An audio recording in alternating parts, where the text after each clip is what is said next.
hope this works. Yay, is it working? I think so. Okay, hi.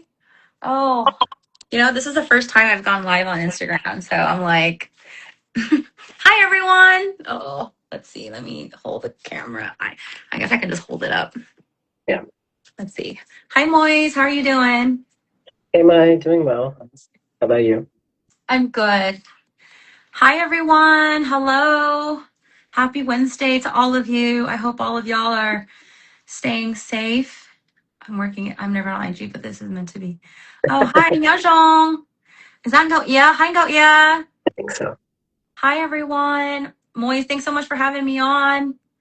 Yeah, thank you for reaching out to us. Yes. And Asian American Liberation Network is very excited to have this conversation with you. You are in your role as a council member, someone who's been a long-standing partner with us on immigration policy on the Sacramento City Council. So thanks for inviting us to this discussion. There's been lots happening. Yeah, lots have been happening, and I see folks coming in, and I just want to take this moment, Moise, to thank you, to thank AALN, and just all the advocates and everyone holding the line and doing everything we can to protect our families and our community. So, really appreciate y'all coming out to council and speaking truth to power and organizing. So, just really appreciate all the great work that y'all are doing. It's going to take all of us. So, yeah. Of course. Yeah, of course. And we'll just flag folks who are watching both right now and then also in the after the fact if this catches you because Instagram loves video in that sense.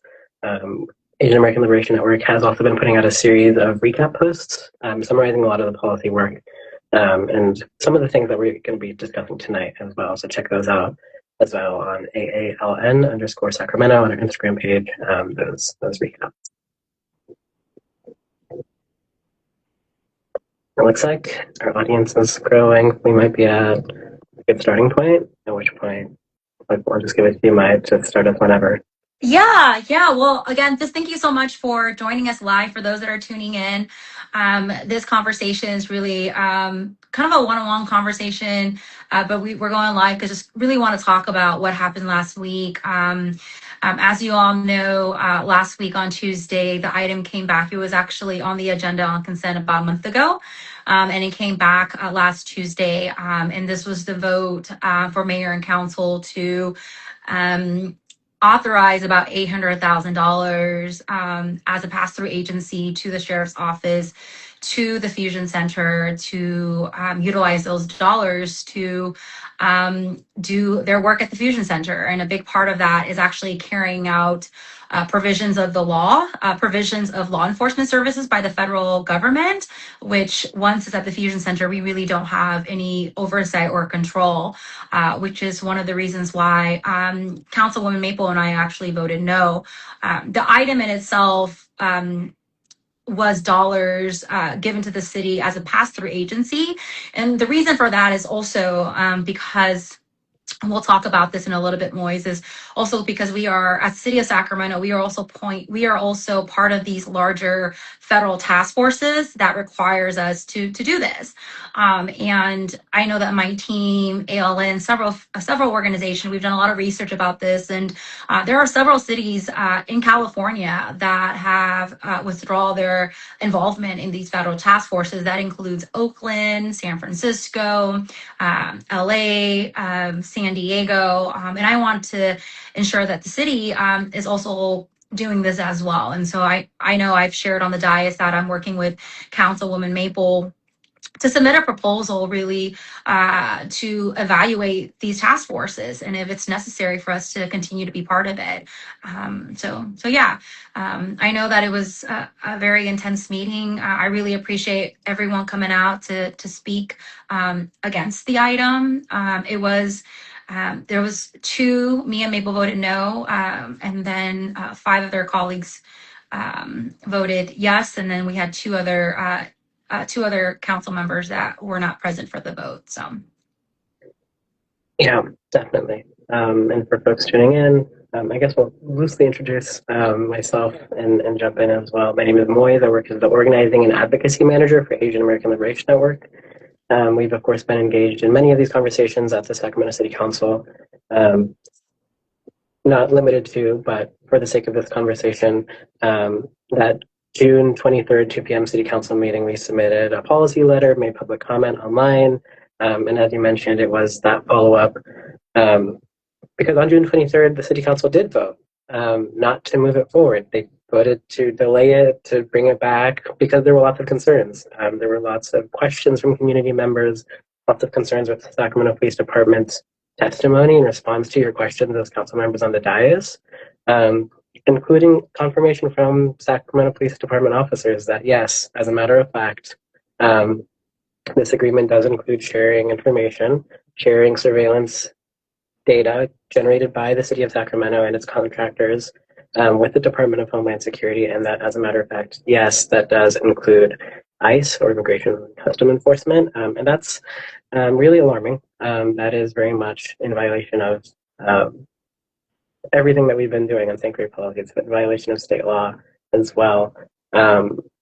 And yeah, unfortunately, it was passed once it was brought back as, again, a 2 p.m. consent calendar item on City Council agenda on July 21st.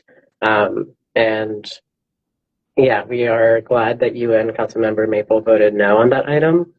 We thank you for that vote and for working with us outside of just this policy on what comes next. I think with that, I'll just loosely define for folks who are unfamiliar what even is a fusion center, what even is CCIC, that acronym, the Central California Intelligence Center, just from their own website, how they define themselves. They define themselves as a fusion center, and they define that as a singular regional location where the missions of, and then it lists a number of law enforcement agencies, particularly including the FBI Joint Terrorism Task Force, or JTTF, and it's a merging of these different law enforcement agencies across the state, across various jurisdictions, where they're sharing information, where they're sharing all of the intelligence information, all of the surveillance information that's generated across the data infrastructure of the state of California and all of its statewide partners, including the city of Sacramento, as part of this agreement, merging that information. And as part of the summary that Asian American Liberation Network put out earlier today, like, what is that Joint Terrorism Task Force? What does it even do?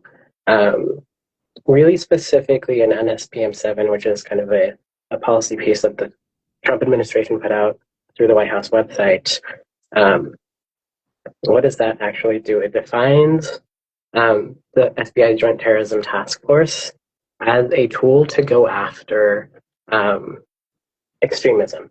It defines this as anti-capitalism, anti-Christianity, extremism on migration, race, and gender, end quote.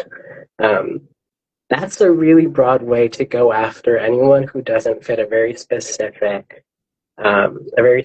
type of person. It's going after First Amendment protected things like faith, who we are as people, these kind of intrinsic qualities, in a way that the ACLU really describes as fascist, in a way that it also describes as really a witch hunt, a way to silence dissent, a way to go after anyone who disagrees with the federal administration.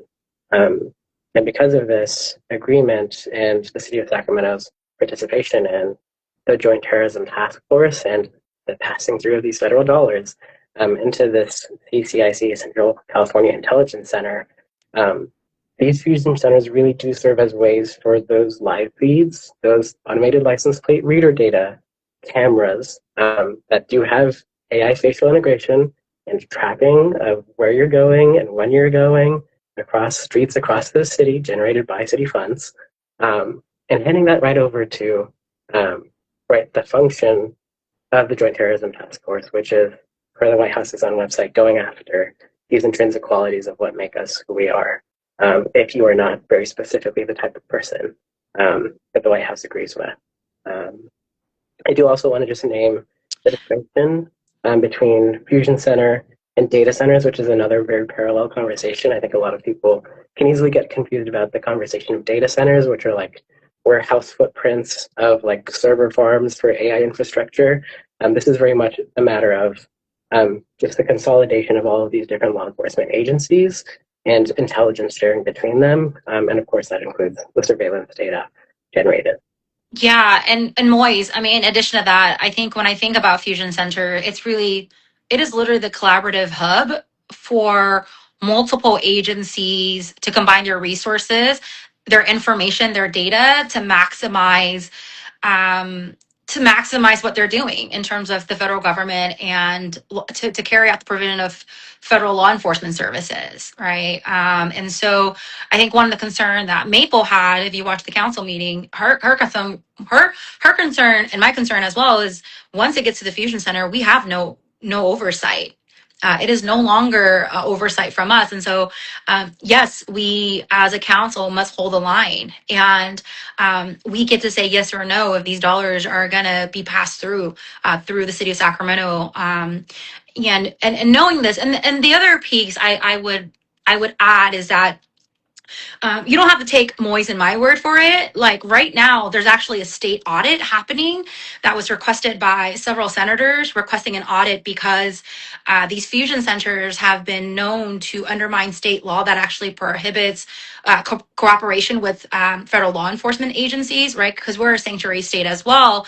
But there is enough evidence that these fusion centers have actually undermine our state law that because they are actually sharing data. And so that audit is happening right now. And if we don't know the answer to the audit, we probably should have voted no to make sure that let's wait for this audit to finish before passing any dollars through the city of Sacramento to the Fusion Center. So Sounds like the responsible thing to do. Wait for the yeah. report, see the investigation, find those Yep. risks, and also to articulate that point, right? These are not just risks that are theoretical.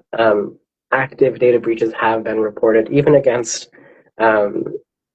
cities like San Francisco who are doing police audits locally, and showing that the federal government improperly somehow, because there's technological accessed that license plate reader data hundreds of times. There's really no control. And I think a broader foundational question in all these conversations in the debate is like legal barriers, right? We can have policy. We can say something is illegal. Does that mean that it's stopping it from happening? And so the conversation of like a technological barrier, is that in place? Does that prevent access in the first place so that we don't have to end up in a situation where it's our policy that we don't do this, but that doesn't stop them from technically having the capability to do it? And so going beyond just a legal barrier to a technological barrier is that point of safety, and is kind of really part and parcel of what we've been advocating for since last November at the City Council. Yeah, and I would also say the thing about the Fusion Center is that there is this ambiguous line of authority, right? When you have overlapping jurisdiction, it creates the potential for manipulation of differing laws to evade accountability, right? So we can say, well, we passed the dollars through, but we no longer have oversight. That's not on us, right? And so it does create ambiguous line of authority and oversight, which is another reason why this audit is happening. Yeah. Yeah. And one of the other things I'll say there, just in this conversation of like the myths, right, and debunking some of this, is the conversation of sharing immigration data. And Sacramento Police Department can say, perhaps truthfully, that they are not sharing immigration data. They're not tracking immigration data. They're not tracking people's immigration status. What they are tracking with the city's automated license plate reader cameras is where people are driving. And what we know is the pattern of ICE's activity in Sacramento is they already know who they're targeting. And so when the city of Sacramento hands over that license plate reader feed, they're able to know where that person is. They're able to know where that person is going, where those license plates show up on a map. And so it's not just a function of immigration-specific data, but the broad immigration surveillance apparatus being nested into the statewide conversation that's also accessible through the federal government and that JTTF. And this nexus of the surveillance apparatus doesn't need to know your immigration status because ICE already has that. What they need to know is where you are. And the city of Sacramento sharing that license plate reader data is active collaboration with city dollars that we're paying for to contractors with city dollars, and aiding in those immigration operations, not actively, passively. And that piece of passively just handing off this stream of information being generated by the city of Sacramento is where the technological barrier is really key, not just the legal barrier.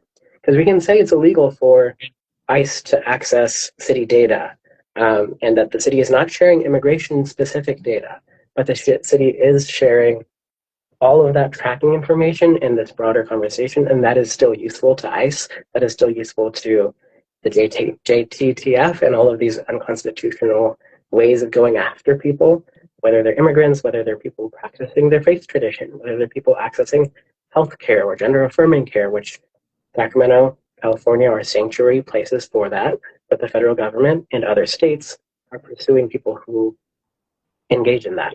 And when we toe that line of not actively aiding and abetting, but it really is, because we're sharing that information. We're sharing those tools. Those are tools, and those are city resources. So I just wanted to name that as well. Yeah, Moise.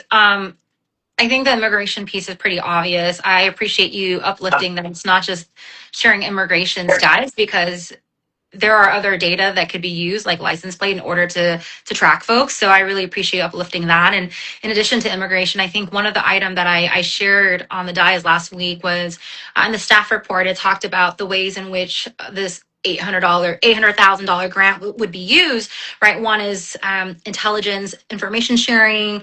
But one that I actually lifted up was enhancing election security. And especially at a time when our election is facing multiple threats from this administration, I am concerned about how data at the Fusion Center would be used, especially under the guise of like federal national security priorities or combating violent extremism, right, on the left, right? That this data could be used as a guise of federal national security priorities under Trump in order to implement his security agenda, right? And us, the city of Sacramento, voting yes in some ways is enabling this. And that was one of my big concerns, because Trump have threatened multiple times that he wants to pretty much rig our elections, right? And I think we have to do everything we can, knowing, like, take the threats really seriously and do everything we can to hold the line and protect our data, protect our information. So Absolutely. And I think this broader conversation in a climate of fear, right? People are scared to go out. They're scared to go to school. They're scared to take their kids to school if they know that they're being tracked. And they are being tracked by the city of Sacramento. And what this agreement does is hand that information. It doesn't have to be specifically immigration information, but does hand that information over to the CCIC, where there is an active state audit, where there is reports of data breaches, and improper access by the federal government. And the foundational purpose is this compliance with the Joint Terrorism Task Force. yeah. So speaking of the Joint Task Force, I know Moise, we've been talking about this as well, and I've had conversation with Councilwoman Maple, and we're working on this proposal. Obviously, when we submit it, it will be on the mayor's desk. So definitely, we'll need to make sure we organize to put pressure on mayor and council to bring it forth. But other cities like San Diego, Oakland, and San Francisco have been able to conduct a comprehensive review of all of their cities' participation in joint law enforcement task force and any interagency law enforcement partnerships. So what they do is they actually do comprehensive review. They bring it back to the full council for recommendation and direction. Like, are these task forces, violating civil rights? What are the data sharing practices associated with those partnerships, right? And we actually don't have that in place, right? So, I mean, my take on it is that we should remove ourselves from these federal task force. That's my take, but I know that there's a process, and what I want to do with Councilwoman Maple is actually, let's have a conversation, a comprehensive review of our city's participation and what are we getting out of it, and what are we actually giving up, right? Being part of these task force, and that these other cities have been able to operate their city without being part of these task forces. And we can do that too. And so, I look forward to working with Councilwoman Maple. I know she had a lot of questions about this as well, as chair of Law and Ledge. And yeah, I think for me and for the public, they want to have a better understanding of what is the purpose and the scope of the task force, which federal, state, local agencies are actually participating in these task force. While we're participating in these task forces, like how many arrests have been made during the reporting period, right? How many arrests have been related to immigration enforcement activity? I want to know that, right? I think these are really key important things to know, the ways in which we've participated in these task forces and what has resulted from it. I think that's really key. And so those are the information, that's the type of information that Councilwoman Maple and I will be seeking, and also directing for a more comprehensive review of these task forces. So. Yeah, and thank you for that. That is incredible. That is exactly what we've been asking for, and just to articulate it, right? That was part of earlier versions of the Community Immigration Action Plan that we talked about. I know. And just for the audience to really articulate this, what this is we're asking for a full review of all interagency data collaboration, law enforcement collaborations across jurisdictions. The city should have a guiding policy. It sounds like that's just a responsible thing to do as a sanctuary city, as a city that has these commitments made verbal, to transform those commitments into tangible guiding policy, right? And not just policy, but also transforming technological barriers where they need to be established, where there are vulnerability points.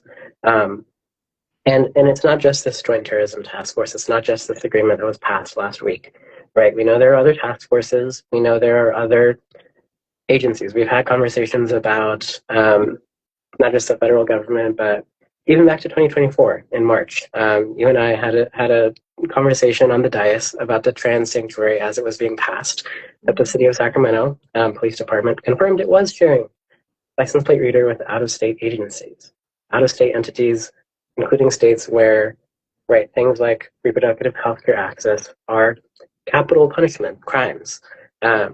When that is the case, that is a risk and a loss and a harm that is actively being caused until we rectify that legal violation. And so that technological barrier is so key in preventing those violations in the first place. And I think this conversation of joint terrorism task force at the federal level, other states, all of these different ways that data can be used to track, it can be used to weaponize, and harm our communities in a myriad of ways. And so not just the Joint Terrorism Task Force, but all interagency data and law enforcement collaborations should have a substantive review to make sure there's compliance with the city's sanctuary policies.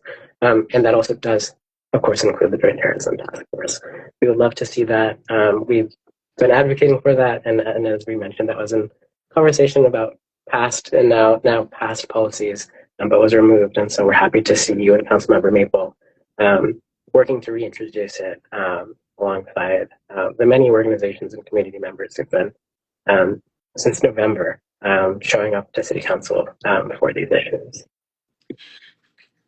Yeah, I just see a question from Richard Falcone. Has anything from the Police Review Commission been introduced about this? Richard, really great question. Definitely we'll take a look. I know, the police commission is a whole nother conversation. I feel like that could be in a whole nother live, because there was the grand jury report that came out regarding the police review commission too, and not having the resources necessary in order for them to do what they need to do. So that might be another live for another day. But I will definitely look into that for sure. And that's an unfortunate pattern, right? The Police Review Commission doesn't seem to have the resources that it needs. The Office of Public Safety Accountability doesn't seem to have the resources that it needs, and those resources are cut too. It's really hard to have accountability, and that's why we need this overarching guiding policy for all interagency data and law enforcement collaborations. And I know folks are in the comments talking about how they were just at the Police Review Commission military equipment use policy discussion today. Can we ensure a proposal like this makes it to the agenda? Okay, great question. So just for those that are tuning in right now, really how the city actually operates, mayor and council. So let's say Moise or the community, someone in the community actually has a really great policy idea. A city council member can actually submit a proposal to the full mayor and council for consideration. That proposal actually goes to the mayor, and he, she, or they gets to decide which committee the policy will be heard. It could just be sitting at their desk and they may never forward it to a committee. And so this is where, like, co-governing is so important, and organizing inside outside strategy is so key. I'll give you an example. I've worked with AALN to do a birthright citizenship resolution that other city have passed, and we had submitted that, and it went to the mayor's office, but he didn't put it forth for a vote, right? And so things like that can happen, which is the reason why it's also really important that it's not only one city council member, but 2 or 3 council members that are working on a joint proposal together. Councilwoman Maple is the chair of Law and Ledge, and so I am hopeful, fingers crossed, that will give the mayor some appetite to be able to move the item forward. She is the chair of Law and Ledge, so she can make that ask, but ultimately it falls within the mayor. And so we are not a strong mayor city, but in some ways, this is kind of one power that the mayor does have, is he or she or they gets to set the agenda for the various subcommittees and for mayor and council as well. So just wanted to share that. If you have a policy idea, you can partner with the council member. He or she or they can submit a proposal, but it has to be put forth by the mayor to the various committees or to the full council for consideration. So, yeah. Absolutely. That agenda setting power is an incredible one. We've seen it used. It is. Policy. And at the same time, that is a technical power that is within that position of the mayor of Sacramento. And also, we have multiple council members on this issue who are really excited about bringing this forward. We have an organized mass of organizations and coalition. We have an organized mass of community members, of people who've been showing up at city council meetings. We have power in people, and we hope that with everyone watching this, together we'll bring this forward to the city council. Yeah. Richard, really good question. I think a big part is, I think organizations and advocates should also meet with all of the council members on these issues too. Like, I would recommend you sending an email or calling their office and scheduling a meeting with them, and doing your rounds and talking to each council member individually before the item comes to council, right? So yes, I think AALN has done a really great job submitting letters to the full mayor and council. And at the same time, I think I would also recommend for those that do have capacity, because this is a lot of work. Like, no one's getting paid for this, right? It's all labor of love, the organizing piece. Folks are reaching out to each electeds and sharing their thoughts on the item, their insights, their lived experience. So we'll definitely encourage folks to also reach out to, especially if you live in the city of Sacramento, meet with your council member directly, request for a meeting with your council member to talk about the issue. I think it's great if you come to council as well and do your public comment. But I also, in addition to that, because as a former organizer, I think all of the strategies are really important, right? Showing up to public comment, doing your protest, but also reaching out individually to the mayor and the various council offices to speak with them directly is also effective as well. Yeah, one of the things that when there is a mobilization like a city council meeting and there's an ask for public comment, it's very easy for people in elected official offices to see, okay, here's a whole flood of people all at once. That's maybe just kind of the noise coming from this one organization. That's not true. That's not the case. And it really helps to have that relationality, that piece of, we are community members. You're my council member. I engage with you on a regular basis. You know who I am. We're intertwined in one another's lives. We are part of this community. And these are real voices. They're not just copy-pasted templates. They're also real stories of people. They're real experiences. They're real fears. They're real concerns about how this is impacting real lives, how this is transforming and harming real lives in the city of Sacramento. And all of those who are impacted by us, right? And so that piece of story-based and relationship-based engagement with council members, with those on the dais, is really important and shows the breadth that this isn't just one organization. This isn't just the one same person who always comes and speaks at council, but this is a collective movement. We have that momentum. We've had it since January. We've had it since November. This has been a long conversation. That birthright citizenship resolution that we worked on Yeah, it last summer. It's a I year know. from Yeah, now. yeah, And since then, we passed a number of resolutions, even ordinances, um, platforms, proposals. But that is part of this collective momentum, and that's why we're doing this Instagram Live, is this political education piece, right? Demystifying the process of how it works to make policy, to transform our community and our city. And that can only be done collectively. That can yeah, only be done when there is that collective pressure, and in organizing, creating a pathway to channel that effectively, in advocacy and unified voice and clear demands. Um, and the conversation again of tonight being the clear demand for that full review of all interagency collaboration, data sharing, and law enforcement partnerships that are cross jurisdictional. Again, not just the federal government, even cross jurisdictional partnerships with the County of Sacramento, the Sheriff's Office, where we know yeah. there have been releases directly tied to ICE, and that county jail is existing in our city. Right, those are real conversations that we need to be having of doing that investigation. Where again are those technological barriers that need to be established to prevent access, to prevent harm from being caused, rather than rectified after the fact? Because it was against policy, but there wasn't a way to stop it until someone was harmed, and and not just someone was harmed, but someone was harmed, and someone knew about that, and someone was loud enough about it to get attention, and then to bring it to the council to ask the council to do something about it. We need to prevent that from even happening in the first place.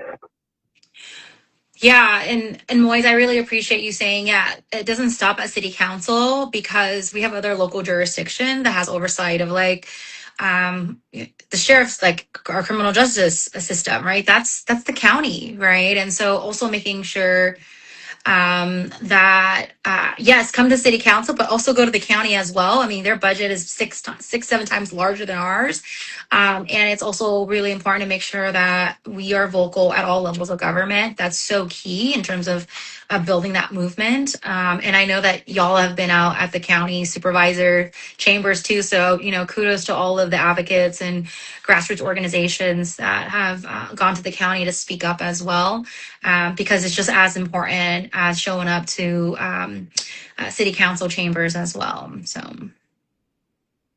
thanks, Richard. Appreciate that. Yes, artists, everyone. You are all part of the movement. So, I used to when I was a community organizer before I was an elected official. I remember during the days of school closures when I was organizing with HIP, I used to think that the electeds that was sitting on the dais had so much power. And it's true.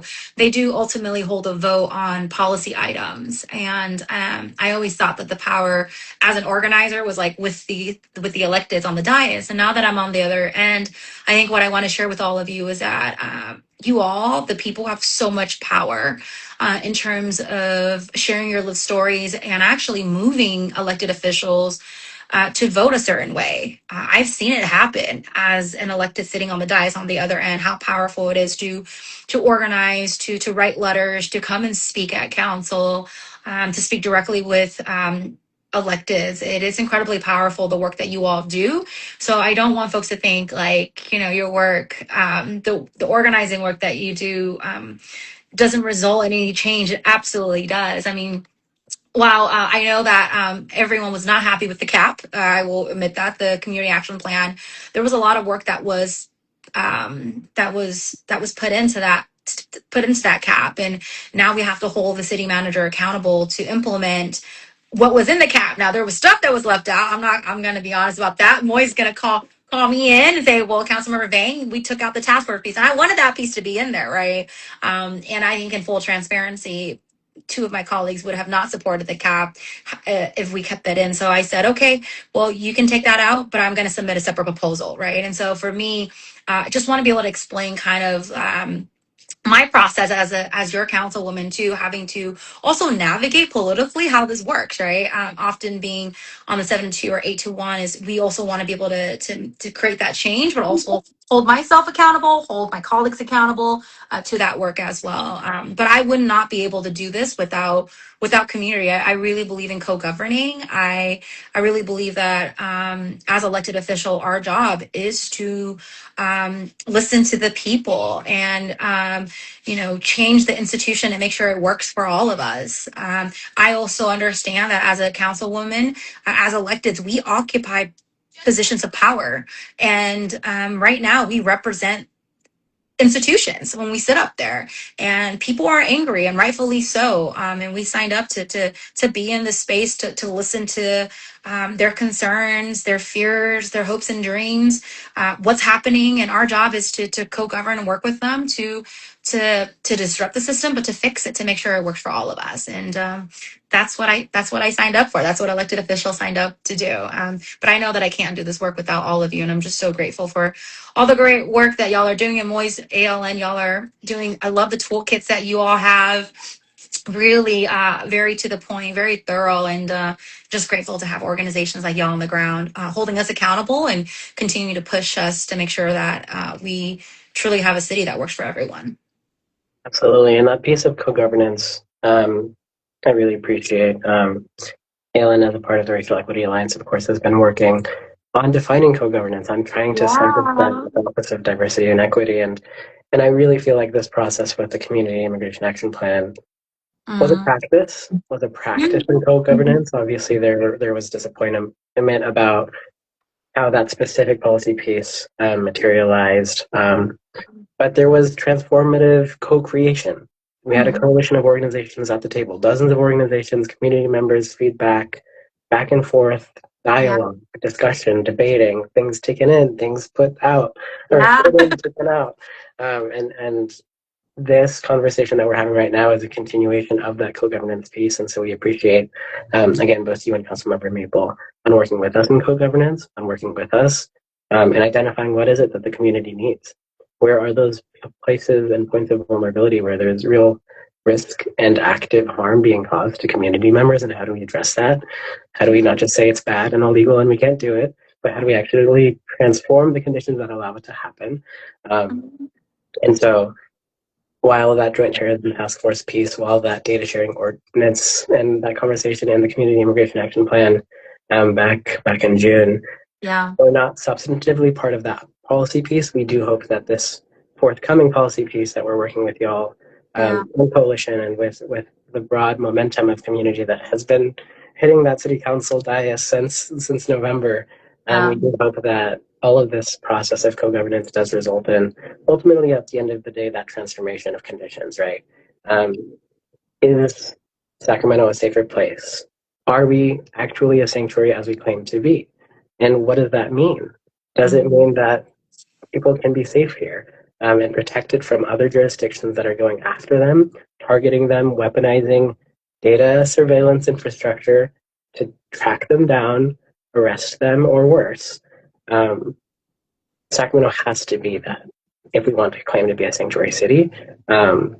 And collectively is the only way that we accomplish that. So thank you to everyone who's watching this live or after the fact. Thank you to everyone who has been making public comment, who's showed up to rallies, who's written emails to council members, who made phone calls, who's just talked to council members on the street, who's shared concerns. That is how we do this. That is how we win. Yes, and thank you, Moise, for all the great work you and ALN and all the advocates are doing. Like I share with all of you, my job is to co-govern alongside, to fight alongside all of you. It's going to take all of us, and I'm just so grateful to be in this fight with all of you. And keep showing up, keep speaking truth to power, and just thank you for your incredible work, and thank you for continuing to hold me and mayor and council accountable to make sure that we have a city that's truly for everyone. So thank you so much. Absolutely, and thank you as well again for the collaboration piece. I think I will just close this with an invitation. If you are someone who has been following this, or if you're someone who's new to this conversation, keep following it. That's how local government works. We don't just pass a policy once and then 2 years down the line realize, oh, there's an audit report. All of these violations happened to it. And as organizers, as advocates, as activists on the community side of things, trying to affect change at the city council, we know that's complicated. We know that the city council public comment process just changed. The entire website is new. So stay on the lookout for those toolkits. Stay on the lookout for events like public comment trainings. Stay on the lookout for political education like this conversation that we're having right now, like the series of posts that AALN posted yesterday, today, and is posting tomorrow as well. Stay engaged, join an organization, get on email listservs. Instagram is great for information dissemination. It's also another place where surveillance infrastructure is manifested, right? It's That's also another place where we're actively being distracted by the same powers that be that want to pursue us for who we are. So with that, I invite anyone get involved, pay attention. We know it's hard, and also as organizations, it's our responsibility to do the work to make it less hard. Like Richard said in the comment, as artists, the role of the artist is to make change irresistible, to make it as accessible as possible for everyday people, for all of us collectively, to do what needs to be done. And so with that, thanks everyone for joining, and thank you, Councilmember Vang, for sharing the conversation, and thank you, and Councilmember Maple, for your no votes last week, and the policy that's forthcoming, that will be coming to that agenda, because we're going to make it. We're going to make it so. awesome. Thank you, Moy. Thanks, everyone. All right, get some rest. Rest is also part of the hustle, so make sure y'all are getting some rest as well. We're in this for the long haul, and so grateful to be in this fight with all of you. Have a good night. Thank you.